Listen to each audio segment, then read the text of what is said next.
What's good, YouTube?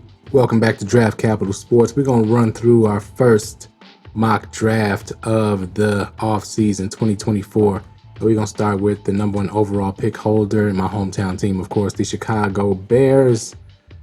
Two top 10 picks, a lot of intrigue, and a lot of offseason questions that I don't really think are questions. We'll get into that a little later. So we're going to start the draft off. Firstly, the first decision, of course, is what are we going to do? Are we going to draft a quarterback, or are we going to trade Justin Fields? One, I don't think they're in a position, the coaching staff or the general managers, to trade a quarterback. I think they have one more season to make it to the playoffs. And I don't think pinning their hopes on a rookie quarterback would be intelligent. So we're going to keep Justin Fields and we're going to trade the number one overall pick. Let's get started. Okay, of course, I love this is Mock Draft Database's draft simulator. They come right with the offers as soon as you start. Now, a lot of the offers are not realistic. Of course, I would probably take this offer. I would think about it heavy. But let's see, of course, I'm not trading with Green Bay. That's ridiculous. Cardinals, trading back to 4. They're going to draft Marvin Harrison. No thanks. So no real offers. What I'll do is I'll set up a trade with the Washington Commanders. I do predict that the Commanders will kind of block everybody out of this position. The New England Patriots would definitely be a threat to trade up. But I'm going to trade with the Commanders and make it easy because they have the most to give as well. They have the most draft assets to give. I only have to move back one spot. I may trade back again. We'll see. But let's see. What would they offer? I'll get my second round pick back for Montez Sweat. Let's see. Normally there's a pick swap in most of these, so I'll take the 4th for their compensatory 3rd.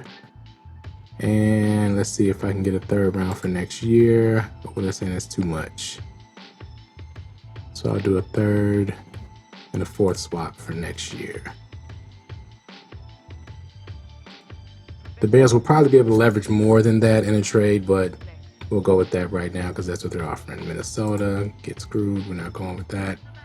The Colts, you probably could get this. I would probably go with draft capital for next year.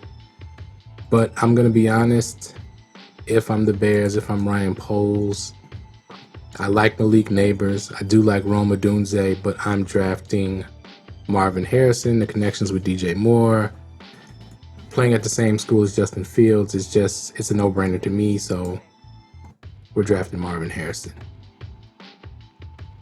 Now the number 9 pick. Let's see how this fell before we ponder any trades. Wow. Joe Alt and Olufashanu fall. Now I normally would probably draft Jared Verse. Latu, scared of his measurables, but with both left tackles on the board, I do like Joe Alt a little bit better. He's more well-rounded and more experienced than Fashanu, although Fashanu is young and definitely a stud at left tackle, but we're going to take Joe Alt. Can't pass that up. Left tackle is not deep past the 2nd round, I don't think. There's a couple of sleepers in there, but it's just not very deep past the 2nd round. So where are we picking at? Number 40. Let's see what we got.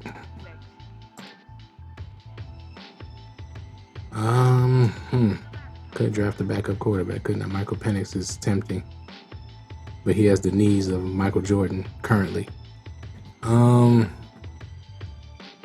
I would predict that Eddie Jackson is probably going to be released, or at least his contract will be reworked. I mean, he's getting up there in age.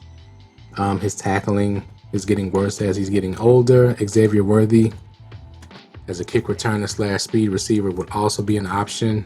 Chris Braswell, the edge out of Alabama, would also be a very tempting option.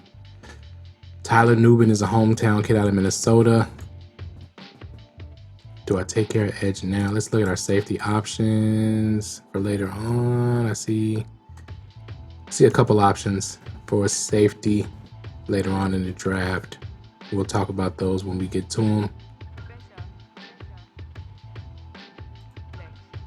Also have options at edge for later on in the draft. This is tough. So it's between Braswell, Cameron Kitchens, who played with, of course, with Tyreek Stevenson. Man, this would be a tough. I might trade up here.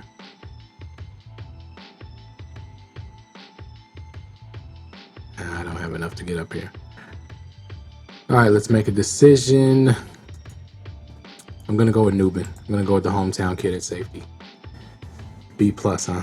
Wow. Okay. Whatever.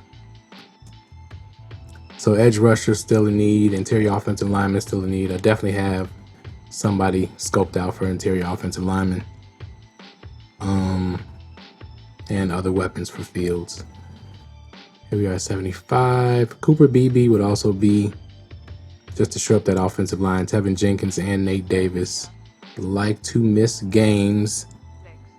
Now, most people would say Sedrick Van Pran. He's the #1 center in the draft. Now, if I'm the Chicago Bears, I do not pin my hopes on a rookie center with such a young offense already.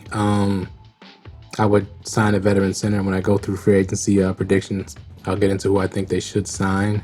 There's a couple options for them. But let's see, interior line. My center is gone. That sucks. But I do have a late round center that I'll probably use my last pick on. Probably trade down later on in the draft. I'll be able to get him later. So here we go. Let's see, wide receiver. What are we looking at? Now, Ricky Pearsall out of Florida, who's also a punt returner. The Bears also need a punt returner, as well as receiver help. Not thinking of drafting a second receiver that early. We'll see if he falls. Bullard, I don't like the way this draft fell. You know what? I'm just going to take Van Pran. We're going to go with the young center here. Yeah. Got to fill that need. James Williams. Just took BB. Offering some trades here. Offer next year. Houston offered me a third next year to go down 27 picks. Let's see what we got on the board first. Pearsall is still on the board.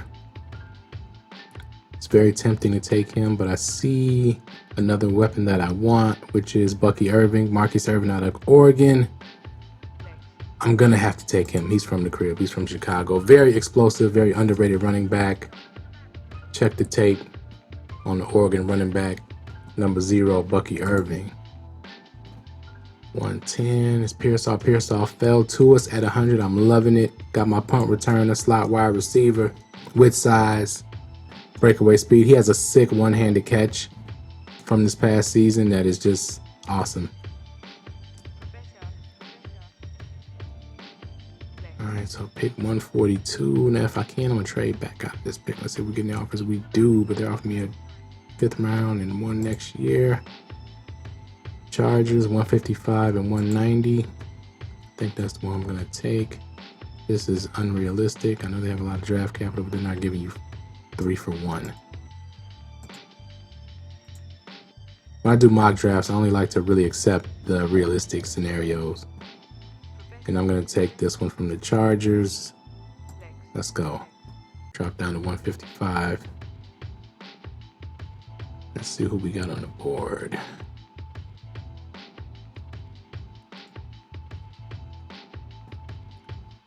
Jaheim Bell is a nice move, tight end. Nelson Caesar is also a nice. I don't like small school edges or trench players, but Caesar could be the real deal. Although I like another edge a little bit better than him. Let's see, tight end, who do we got? We just got Bell. From Florida State. Very good move, tight end. We need a move tight end for the Chicago Bears. Cole Kmet is a great inline tight end, but we need a move tight end that will not be dropping passes like the hometown kid Robert Tonyan was doing this year. Big passes. Bell is more of a wide receiver type, but I think he can get it done. We're going to take Jaheim Bell.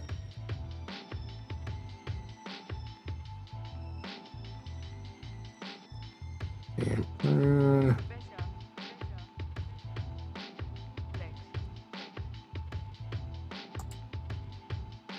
I'm hoping Cesar keeps falling. No, he's gone already. Pick 190. What do we got? Let's see if my edge is still here. And he is. And Jasheem Davis, this young man out of Wake Forest, is a super sleeper pick. And I can't believe I'm about to get him. And what are we, the 6th round here?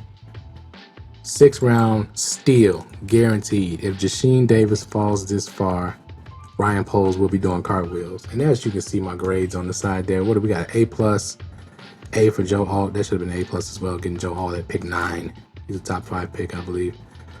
Tyler Nubin, B+, safety. Sedrick Van Pran, A.